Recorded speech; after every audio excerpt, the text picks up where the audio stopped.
오늘 우리에게 주신 하나님의 말씀은 마태복음 1장 18절에서 25절까지의 말씀입니다. 제가 가진 성경으로 신약성경 1면에 있습니다. 마태복음 1장 18절에서 25절까지의 말씀 다 쳐졌으면 우리 한 절씩 교독하도록 하겠습니다. 먼저 18절 읽겠습니다. 예수 그리스도의 나심은 이러하니라. 그의 어머니 마리아가 요셉과 약혼하고 동거하기 전에 성령으로 잉태된 것이 나타났더니 그의 남편 요셉은 의로운 사람이라 그를 드러내지 아니하고 가만히 끊고자 하여 이 일을 생각할 때에 주의 사자가 현몽하여 이르되 다윗의 자손 요셉아 내 아내 마리아 데려오기를 무서워하지 말라. 그에게 잉태된 자는 성령으로 된 것이라. 아들을 낳으리니 이름을 예수라 하라. 이는 그가 자기 백성을 그들의 죄에서 구원할 자이심이라 하니라. 이 모든 일이 된 것은 주께서 선지자로 하신 말씀을 이루려 하심이니 이르시되 보라 처녀가 잉태하여 아들을 낳을 것이요 그의 이름은 임마누엘이라 하리라 하셨으니 이를 번역한즉 하나님이 우리와 함께 계시다 함이라. 요셉이 잠에서 깨어 일어나 주의 사자의 분부대로 행하여 그의 아내를 데려왔으나 우리 함께 읽겠습니다. 아들을 낳기까지 동침하지 아니하더니 낳음에 이름을 예수라 하니라. 아멘. 우리와 함께 하시는 하나님이란 제목으로 오늘 주신 말씀을 함께 나누고자 합니다. 우리 먼저 옆에 계신 분들께 이렇게 축복하면서 인사하면 좋겠습니다. 참 잘 오셨습니다. 꼭 하나님 만나시기를 바랍니다. 참 잘 오셨습니다. 꼭 하나님 만나시기를 바랍니다. 꼭 하나님 만나시기를 바랍니다. 네, 얼마 전 한 성도님께서 직장에서의 극심한 스트레스로 인해서 한동안 깊은 번아웃 상태에 빠졌던 지난날의 이야기를 저에게 꺼내놓으셨습니다. 아침에 일어나는 것조차 너무나 고통스러워서 몇 주간 직장도 나가지 못하셨답니다. 행여 가족들이 걱정할까봐 차마 입 밖으로도 내어 말할 수도 없었고 그저 혼자 방에 들어가 그 무거운 삶의 무게를 홀로 감당하셨던 것이죠. 그런데 그 절망의 한복판에서 이분을 다시 일으켜 세운 것이 무엇인지 아십니까? 화려한 심리 상담도 아니었고요, 논리적 또 설득력 있는 위로의 말도 아니었습니다. 같은 구역에 다른 집사님 한 분이 아무런 연락도 없이 매일 아침 그분의 현관문 앞에 따뜻한 죽 한 그릇 조용히 놓고 가셨다는 것입니다. 부담을 줄까봐 특별하게 전화로 안부를 물은 것도 아니고 그저 하루하루 시간이 되면 오셔서 그 따뜻한 마음을 남겨두고 가신 것이죠. 당시 그 아침을 회상하면서요, 저에게 이런 말씀을 하셨습니다. 목사님, 그 죽 한 그릇이 매일 아침 저에게는 너는 결코 혼자가 아니야 라고 말해 주던데요. 그 순간 제게는 다른 아무것도 필요 없었어요. 누군가가 내 어려움을 알아주는 것, 누군가가 지금 나와 함께 있다는 것, 그 사실 하나가 저를 일으켜 세워주었습니다. 사랑하는 성도 여러분, 오늘 이 자리까지 오시기까지 정말 수고 많으셨습니다. 지난 한 주간 모두에게 다 빛나고 또 형통한 시간만은 아마 아니었을 것 같습니다. 어떤 분은 이 예배 자리까지 오기까지 여러 번 망설였을지도 모릅니다. 그 무거운 마음을 이끌고 여기까지 오신 것입니다. 그런데요, 우리 인사말처럼 참 잘 오셨습니다. 왜 그렇습니까? 우리가 함께 살펴볼 말씀이 저와 여러분을 위해 찾아와 만나주신 죽 한 그릇 하나님의 버전이 되기 때문입니다. 임마누엘, 내가 너와 함께 하리라. 하나님의 가장 깊고 진한 선언 말입니다.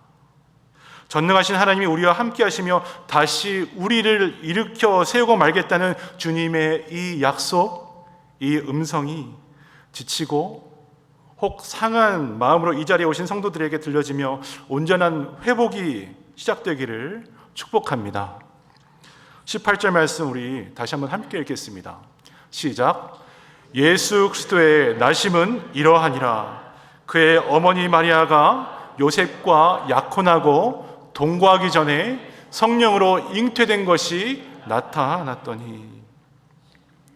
영원하신 하나님이 살과 피를 가진 인간의 몸을 입고 이 땅에 오신 사건, 기독교를 세상의 모든 종교와 근본적으로 구별짓는 이 사건을 우리는 성육신, 인카네이션이라 부릅니다.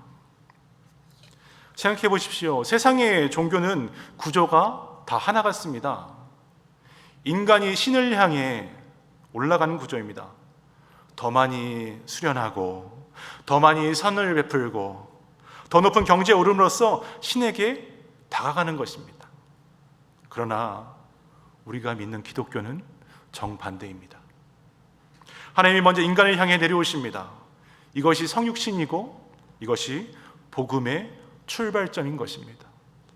사도 바울도 빌립보서 2장 6절에서 8절에 이렇게 말합니다. 그는 근본 하나님의 본체시나 하나님과 동등됨을 취할 것을 여기지 아니하시고 오히려 자기를 비우셔서 종의 형체를 가지사 사람들과 같이 되셨고 사람의 모양으로 나타나사 자기를 어떻게 해요? 낮추시고 죽기까지 복종하셨으니 곧 십자가에 죽으심이라. 자기를 비우셨다 하십니다. 이것은 신적 본성을 버리신 것이 아닙니다. 신적 특권을 내려놓고 우리의 자리로 하나님이 내려오신 것입니다. 그래서 이 사건은 하나님의 본성, 주님을 향한, 주님을 사랑하는 그 자녀들을 향한 진짜 사랑이 무엇인지를 보여주는 가장 극적인 만남이 되는 것입니다. 어린 우리 자녀가 울고 있을 때 지혜로운 부모는 어떻게 합니까? 서서 내려다보면서 약해 빠져가지고 왜 울고 있어? 일어나면 되잖아 라고 할까요? 아닙니다. 먼저 무릎을 꿇던지 이 아이를 안고 올리던지 아이와 눈높이를 맞춥니다. 그리고 이 자녀를 바라보면서 많이 아팠지? 힘들었지? 괜찮아 라고 합니다. 그 순간 아이는 안심합니다. 아이의 눈높이로 내려온 그 사랑이 이 아이를, 자녀를 다시 일으켜 세우기 때문입니다. 그래서 무릎을 꿇고 우리의 눈높이로 내려오신 그 말구유의 예수님은 바로 비우심, 낮아짐의 극치가 됩니다. 온 우주를 창조하신 하나님이 소와 양, 동물들의 숨결이 섞인 냄새나는 자리에 오셨습니다. 왜 하나님은 이러한 시점에 그러한 자리에 오셔야 했을까요? 당시 하나님의 백성 이스라엘은 오랜 세월 민족적 굴욕과 고통을 겪어왔습니다. 애굽의 종살이를 시작해서 기원전 732년에 아수르에 의해 북이스라엘이 멸망하고 기원전 586년에는 바벨론에 의해 예루살렘 성전이 불탔습니다. 포로에서 귀환했지만 이번에는 어떻게 되죠? 로마 제국의 철권 통치 아래 살아야 했습니다. 그리고 말라기 선지자 이후 무려 400년이라는 시간 동안 자신들이 믿고 있던 하나님의 음성이 들리지 않습니다. 백성들의 마음속에 절망이 점점 커갔습니다. 하나님, 도대체 어디 계십니까? 나를 잊어버리셨습니까? 내 가정을 버리셨습니까? 이 민족을 망하게 하시는 것입니까? 하나님, 우리에게 약속 주셨잖아요. 이 약속은 다 어디 갔습니까? 그 가장 긴 침묵 끝에 드디어 하나님의 때가 되자 하나님이 움직이신 것입니다. 성육신, 이것을 하나님의 은혜라 합니다. 하나님의 은혜란 이처럼 내가 먼저 하나님을 찾는 것이 아니라 하나님이 먼저 우리를 찾아오시기에 우리의 반응보다 훨씬 앞선 진짜 사랑이 됩니다. 우리가 사랑하면 그가 먼저 우리를 사랑하셨음이라 라는 말씀처럼 우리가 포기하는 그 자리에 하나님은 새로운 역사를 시작하십니다. 이것이 복음이요 임마누엘의 출발점인 줄 믿습니다. 본문 19절을 보십시오. 그의 남편 요셉은 의로운 사람이라 그를 드러내지 아니하고 가만히 끊고자 하여. 마태는요, 요셉을 바라보면서 어떤 사람이라고 했다고요? 의로운 사람. 성경에서 이 단어는 단순한 도덕적으로 착한 사람을 부르는 것이 아닙니다. 하나님과의 그 관계 안에서 하나님의 뜻을 삶의 기준으로 삼는 사람, 하나님 앞에서 의를 소중히 여기는 사람을 지칭하는 말입니다. 요셉이 그런 사람이랍니다. 그런데 이런 사람에게도요, 도무지 이해할 수 없는 일이 생깁니다. 약혼한 마리아가 자신과는 전혀 상관없이 임신했다는 것입니다. 당시의 유대 율법으로서도 이 일은 공개적 심판의 대상이었습니다. 하지만 요셉은 율법의 글자보다 율법의 마음, 정신, 하나님의 사랑, 하나님의 긍휼을 더 깊이 이해하고 있었습니다. 그래서 마리아를 드러내지 않고 조용히 파혼하기로 한 것입니다. 이때 하나님의 천사가 나타납니다. 다윗의 자손 요셉아, 내 아내 마리아 데려오기를 무서워하지 말라. 그에게 잉태된 자는 성령으로 된 것이라. 그리고 24절입니다. 요셉이 잠에서 깨어 일어나 주의 사자의 분부대로 행하여 그의 아내를 데려왔으나. 잠에서 깨어 일어나 행하여, 이 세 동사를 보십시오. 조건도 변명도 없습니다. 주변의 시선을 먼저 계산하지도 않았습니다. 하나님의 말씀이 임하자 요셉은 즉시 일어나 행했습니다. 이것이 바로 하나님의 자녀들이 행해야 할 믿음의 순종입니다. 이해가 다 된 후에 움직이는 것이 아니라 이해되지 않아도 우리를 가장 좋은 길로 인도하실 하나님을 신뢰하며 움직이는 것입니다. 또 마리아는 어떨까요? 천사가 이번엔 마리아에게 처녀가 잉태하리라 라는 엄청난 충격적인 말을 전합니다. 하지만 너무나 자연스럽게 나는 남자를 알지 못하는데 어찌 이런 일이 있습니까? 그러면서 누가복음 1장 38절에 이런 고백을 합니다. 우리 함께 읽겠습니다. 시작. 마리아가 이르되 주의 여종이오니 말씀대로 내게 이루어지이다 하매 천사가 떠나간지라. 보니까요, 마리아도 어떤 조건을 달지 않았습니다. 앞으로 일어날 사회적 결과를 계산하지 않았습니다. 자신의 안전과 체면을 먼저 따지지 않았습니다. 어떻게 해요? 말씀대로 이루어지이다. 하나님의 말씀대로 이루어지이다. 이 단 한마디가 인류 구원의 문을 활짝 열어 적힌 것입니다. 요셉, 마리아가 특별하고 엄청난 사람이어서 이렇게 반응했을까요? 이것도 아닙니다. 그들은 가난하고 평범한 사람이었습니다. 그렇다면 우리 하나님은 완벽한 사람, 능력 있는 사람, 아니 이미 다 이뤄놓은 사람이 필요한 것이 아니라, 하나님 당신이 말씀하시면 그대로 제가 행하겠습니다 라는 하나님의 동역자를 찾고 계십니다. 그리고 그 사람을 통해서 인류 역사의 가장 위대한 복음의 일들을 이루어 가시는 것입니다. 이와 같이 하나님 구원 사역에 동참하는 한 사람, 그 조건은 단 하나, 바로 나의 열린 마음으로 내 발걸음으로 순종하는 길인 줄 믿습니다. 사랑하는 성도 여러분, 지금 내 삶이 너무 보잘것없게 느껴지십니까? 하나님께 드릴 것이 아무것도 없다고 느껴지십니까? 오늘 요셉과 마리아의 이야기가 우리에게 말합니다. 하나님은 화려함을 필요하는 것이 아니다. 저 여러분의 예스, 아멘 하나를 필요로 하십니다. 열린 마음 하나, 순종하는 발걸음의 결단 하나가 상상조차 못한 하나님의 역사를 이루어가게 됩니다. 사랑하는 여러분, 우리 비전교회 이런 결단으로 하나님의 복음의 역사에 참여하게 되기를 축복합니다. 23절 말씀 우리 함께 읽겠습니다. 시작. 보라, 처녀가 잉태하여 아들을 낳을 것이요 그의 이름은 임마누엘이라 하리라 하셨으니 이를 번역한즉 하나님이 우리와 함께 계시다 함이라.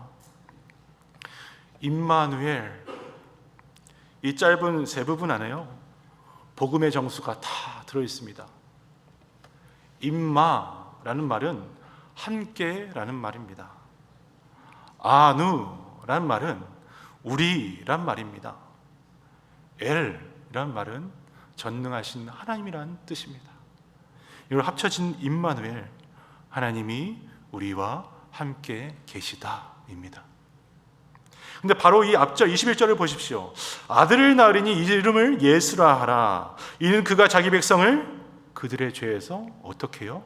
구원할 자이심이라. 예수 또한 여호사에서 온 이름으로 하나님이 구원하신다라는 뜻입니다. 그런데 그 구원자의 이름이 동시에 임마누엘, 우리와 함께 하시는 하나님이라고 분명하게 기록되어 있습니다.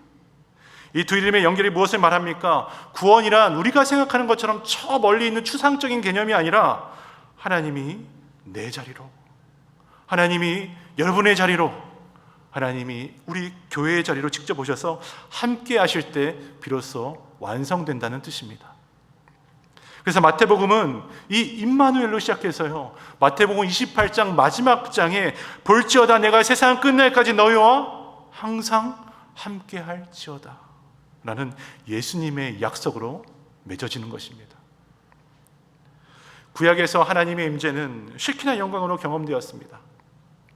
성막 위에 내려앉은 구름 기둥, 성전의 지성소를 가득 채운 영광의 빛, 그러나 그 임재는 늘 두꺼운 휘장 뒤에 1년에 한 번 대제사장만 다가갈 수 있는 먼 거리에 있었습니다. 하나님과의 그 거리가 멀었던 것입니다. 하지만 우리가 믿는 예수님이 우리에게 오셔서 그 거리가 완전히 사라졌습니다. 십자가에서 숨을 거두시는 순간 이 성전 휘장이 위에서부터 아래까지 완전히 찢어지며 모든 장벽이 허물어졌습니다. 그리고 예수님이 승천하시고 성령 강림 이후에 하나님의 임재는 어떠한 건물 성전이 아니라 바로 저와 여러분 각 사람 안에 내주하게 되었습니다. 바울도 그래서 너희는 너희가 하나님의 성전인 것과 하나님의 성령이 너희 안에 계신 것을 알지 못하느냐라고 한 것입니다. 이처럼 이 자리에 앉아있는 우리 하나님의 자녀 성도 한 사람 한 사람이 곧 하나님의 성전이요, 임마누엘, 이 이름 하나로 인생을 완전히 뒤엎어버린 존재가 되는 것입니다. 그러니 하나님이 함께하는 인생은요, 세상과 다른 인생이 되어야 합니다. 하나님이 우리와 함께 하시기 때문에 우리는 분명하게 하나님의 능력으로 살아갈 존재가 되었습니다. 그럼에도 하나님이 진짜 나와 함께 하실까? 이 말씀을 삶 속에 구체적으로 느끼며 살아가는 것이 참 어렵습니다. 더군다나 나는 너무나 부족한데, 자주 실패하는데 하나님이 나란 사람을 쓸까? 나 같은 사람과 함께하고 계시는 걸까? 의심에 종종 빠지게 됩니다. 이 질문에 한 응답이 되는 이야기가 있습니다. 1994년부터 북한을 향한 사랑을 품고 굶주린 고아를 먹이고 노인들을 돕고 탈북자 가정에 지원한 일에 헌신하셨던 저희 교단에 계신 캐나다 토론토 큰빛교회를 섬기던 이면수 목사님의 이야기가 답이 됩니다. 무려 150차례 가까이 북한을 오가면서 평생을 그 땅의 영혼들을 위해 쏟아부었습니다. 하지만 김일성은 하나님이 아니다라는 이 말 한마디에 2015년 국가전복 음목죄에 뒤집어쓰고 무기노동 교화형 곧 종신형을 받게 됩니다. 가족도 성도도 만날 수 없는 철저한 고립, 강제 노동으로 어깨에 인대가 다 끊어지고요, 발가락에 동상이 걸린 949일, 무려 31개월의 시간, 인간의 눈으로는 평생 헌신한 하나님께 버림받은 듯한 가장 차갑고 고독한 그 자리. 그런데 그 자리를 나중에 풀려난 이 목사님께서 이렇게 말씀을 합니다. 그 춥고 외로운 노동교화소 독방은 어떻게 보니, 돌아보니 사실 하나님이 저만을 위해 마련해 주신 완벽한 수도원이었던 것 같습니다 라고 했습니다. 낡은 성경책 하나를 붙들고 말씀 한 구절을 외우며 그 독방을 예배당으로 바꾸며 깊은 하나님의 임재를 체험했다는 것입니다. 심지어 그를 위협하던 간수들이 이 기도를 듣다가, 이 말씀을 외우는 묵상 소리를 듣다가 마음이 무너져 몰래 음식도 가져다 주었답니다. 가장 깊은 사망의 음침한 골짜기였지만 주님이 그곳에 임마누엘 함께 하셨기에 목사님은 견딜 수 있었고 살 수 있었습니다. 사랑하는 여러분, 그래서 임마누엘이란 우리의 삶에서 고통이 사라진다는 의미가 아닙니다. 하나님이 함께 하신다는 건 우리 안에 고난과 고통이 사라진다는 뜻이 아닙니다. 독방의 추위도 강제노동, 배고픔과 외로움이 당장 사라지지가 않습니다. 그러나 그 가장 고립된 그 자리에 하나님이 함께 거하시는 것입니다. 그것으로 충분했습니다. 아니, 그것이 사실 전부가 되는 것입니다. 이사야 43장 1절에서 2절 말씀 우리 함께 읽겠습니다. 시작. 야곱아, 너를 창조하신 여호와께서 지금 말씀하시느니라. 이스라엘아, 너를 지으신 이가 말씀하시느니라. 너는 두려워하지 말라. 내가 너를 구속하였고 내가 너를 지명하여 불렀나니 너는 내 것이라. 내가 물 가운데로 지날 때에 내가 너와 함께 할 것이라. 강을 건널 때에 물이 너를 침몰하지 못할 것이며 내가 불 가운데로 지날 때에 타지도 아니할 것이요 불꽃이 너를 사르지도 못하리니. 이스라엘은 바벨론의 포로로 끌려가 모든 것을 잃어버린 상태였습니다. 그런데 하나님은 먼저 너는 내 것이라 선언하십니다. 이미 구속하시고 지명하여 내가 너를 부르겠다고 하십니다. 그런데 그 소유권 위에 지금 뭐가 하나 덧붙여집니까? 함께 하심. 내가 너와 함께 하겠다. 이 한 문장이 덧붙여집니다. 지나가지 않게 해주겠다가 아니라 지나갈 때에 그 자리에 내가 함께 하겠다. 여기서 물과 불은 모세를 따라 걷는 홍해, 여호사를 따라 걷는 요단과 같은 구체적인 죽음의 경계입니다. 광야에서 마주했던 시련의 풀물을 가르치고 있습니다. 그래서 하나님의 이 음성, 하나님의 약속은요, 시련의 면제가 아니라 시련 속의 동행이 되는 것입니다. 우리 성도들은 이것을 꼭 기억해야 합니다. 임마누엘, 하나님이 함께 하신다는 시련의 면제가 아니라 시련 속의 동행입니다. 사랑하는 여러분, 지금 우리가 건너고 있는 물, 지금 둘러싼 불은 무엇입니까? 하나님은요, 그것을 당장 없애주겠다고 약속하지 않으십니다. 다만 그 가운데로 지날 때에 어떻게 해요? 내가 너와 함께 있을 거예요. 이것이 임마누엘의 신비입니다. 이것이 우리가 오늘 붙들어야 할 하나님의 복음인 줄 또한 믿습니다. 말씀을 맺으면서 24절 말씀 다시 한번 읽겠습니다. 시작. 요셉이 잠에서 깨어 일어나 주의 사자의 분부대로 행하여 그의 아내를 데려왔으나. 잠에서 깨어 일어나 행하여, 이 세 가지가 오늘 우리를 향한 하나님의 부르심입니다. 사랑하는 여러분, 잠에서 깨어나십시오. 두려움의 잠에서, 낙심의 잠에서, 나는 안 되라는 포기의 잠에서 깨어나는 성도 되길 바랍니다. 왜 그래요? 임마누엘 하나님이 지금 우리와 함께 하시기 때문입니다. 여러분, 반드시 일어나시기를 바랍니다. 고개 움츠러진 그 고개 숙인 고개, 그리고 움츠러진 이 어깨를 활짝 펴시길 바랍니다. 혼자 지고 있던 짐을 우리 주님이 함께 지고 계시기 때문입니다. 이 은혜 하나가 우리 가정을 일으켜 세우는 것 아니겠습니까?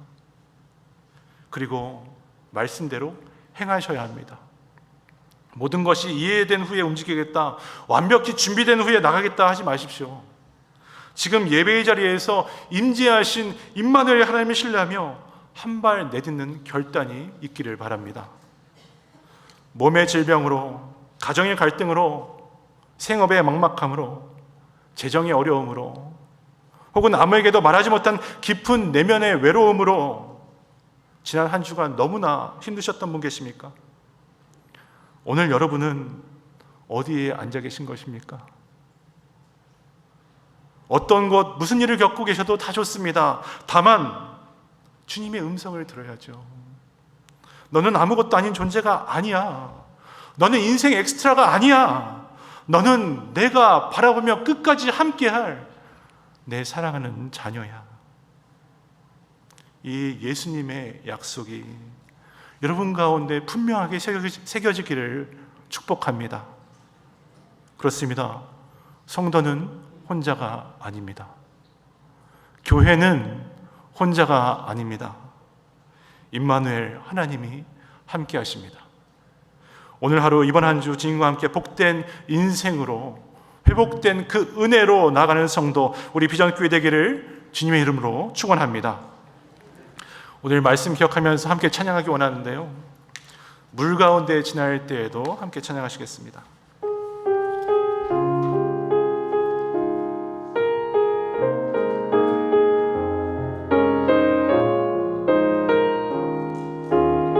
물 가운데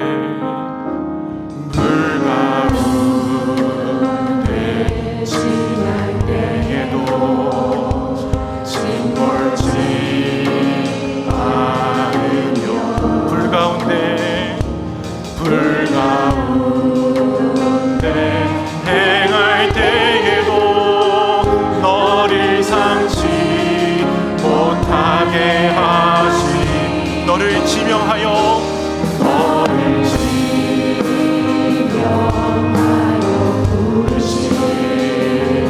하나님 큰 사랑, 너를 구속하여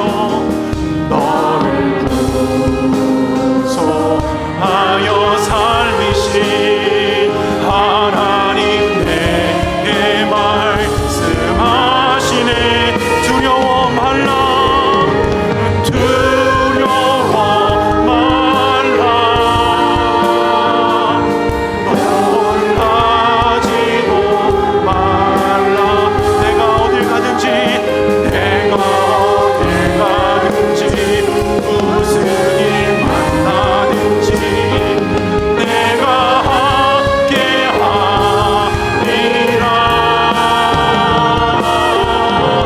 두려워 말라, 놀라지도 말라. 내 너를 붙들리라, 너를 도우리라. 주님 약속하셨네. 물 가운데 지날 때에도, 물 가운데 지날 때에도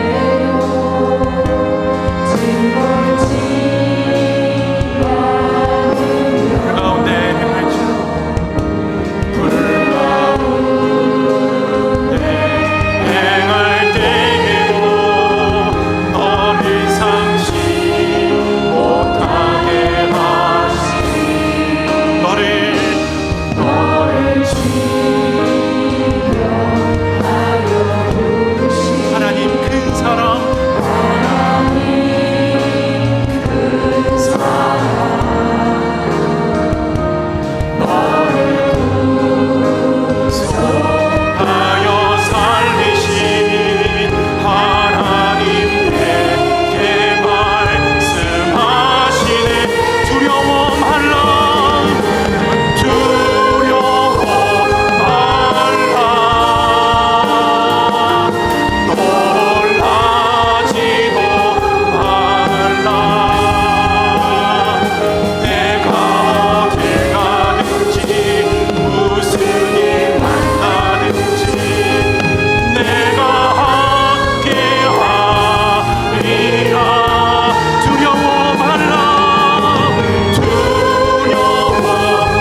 임마누엘이라는 이름은요 2000년 전에만 들어있는 이름이 아닙니다.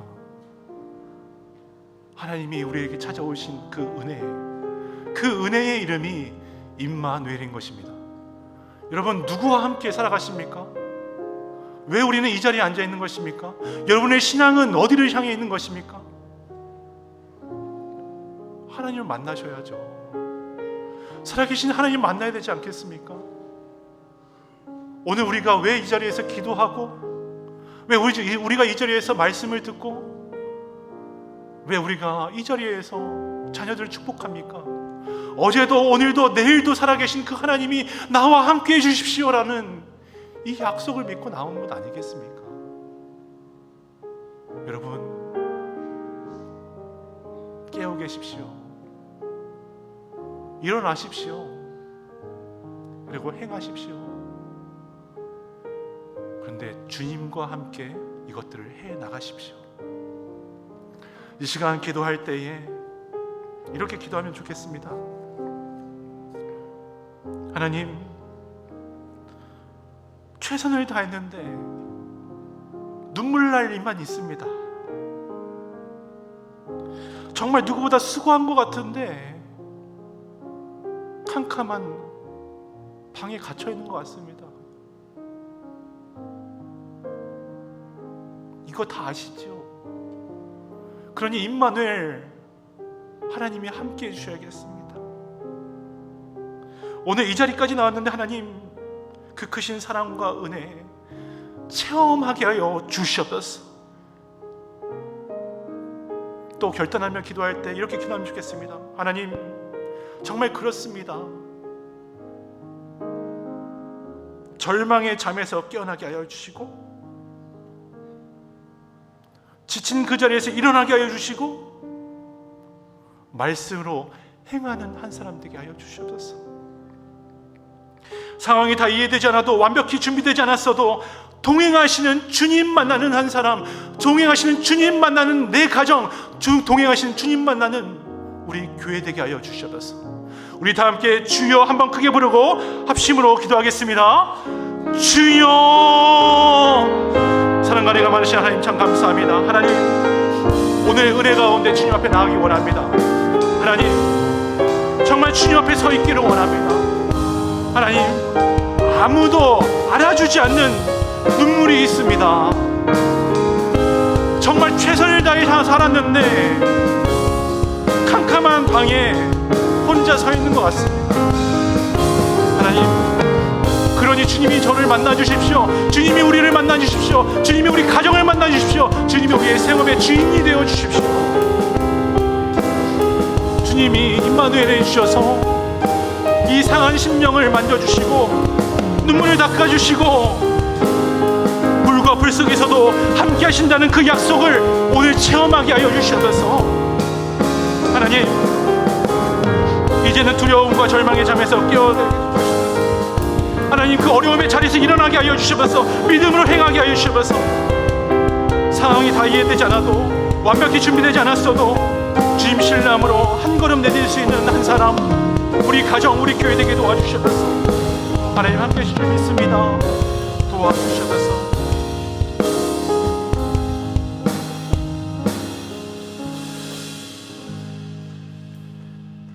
사랑과 은혜가 많으신 하나님 감사드립니다. 지난 한 주간 이리저리 찢기고 상한 마음, 지치고 무거운 삶의 짐을 이끌고 오늘 예배의 자리까지 나오게 하시고 하나님의 마음, 하나님의 약속을 회복하게 하신 참 감사드립니다. 숨차게 건너고 있는 맹렬한 강물 속에서도, 뜨거운 불꽃 속에서도 우리를 결코 홀로 내버려 두지 않으시고 임마누엘로 안아주시는 그 크신 사랑과 은혜를 회복하게 하여 주시옵소서. 세상은 오늘 우리를 잊은 것 같고 우리를 홀로 버려내는 것 같을지라도 너는 내 것이라, 내가 너와 함께하겠다, 이 약속이 오늘 주저앉은 우리 성도들을 다시 일으켜 세우게 될 줄 믿습니다. 무기력과 두려움에서 깨어나는 성도 되게 도와주시고 낙심의 자리에서 어깨를 펴고 툭툭 털고 일어나는 능력을 부어주시옵소서. 삶의 현장으로 주님이 함께 하심을 굳게 믿고 믿음으로 한 걸음 내딛는 우리 비전교회 모든 성도들이 다 될수록 주님 함께하여 주시옵소서. 우리를 구원하시고 영원히 함께하실 임마누엘, 우리 구주 예수 그리스도의 이름으로 간절히 기도드리옵나이다. 아멘.